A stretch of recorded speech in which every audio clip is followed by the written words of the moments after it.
I'm Todd Blansett, and I'm from Davis School District Nutrition Services. We're here at West Point Junior High doing a fry sauce tasting contest that the students from the Catalyst Center have. We went through a whole competition with them, and we picked 5 of the, we'll say the best ones, and we're here letting the students taste test them. And we will tally up the numbers from the contest from the 3 different schools that we're having the taste test at. And we'll take those back and we'll count those up, tally the numbers, and pick the best fry sauce that all the students chose. Number 3 was like plain, and then number 2 is kind of spicy.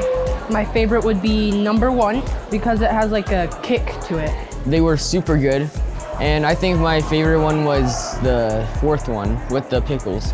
What's kind of neat about this is it's made by students for students. We are in Utah, we do like fry sauce, so this is a good thing.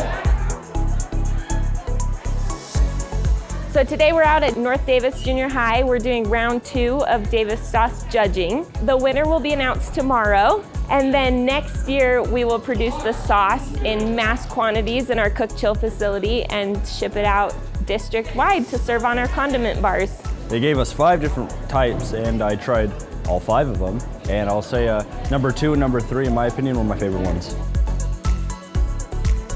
When the contest was announced to make our own fry sauce for the school district, I thought, this is my chance.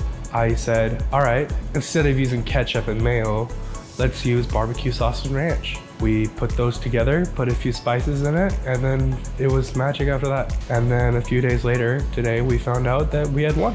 For me, it's an honor. I think it's really cool that the entire Davis School District is going to be using our one fry sauce, and all of the different students from everyone at Davis School District is going to be able to try it. And I walk away with the understanding that I can make something and create something on my own.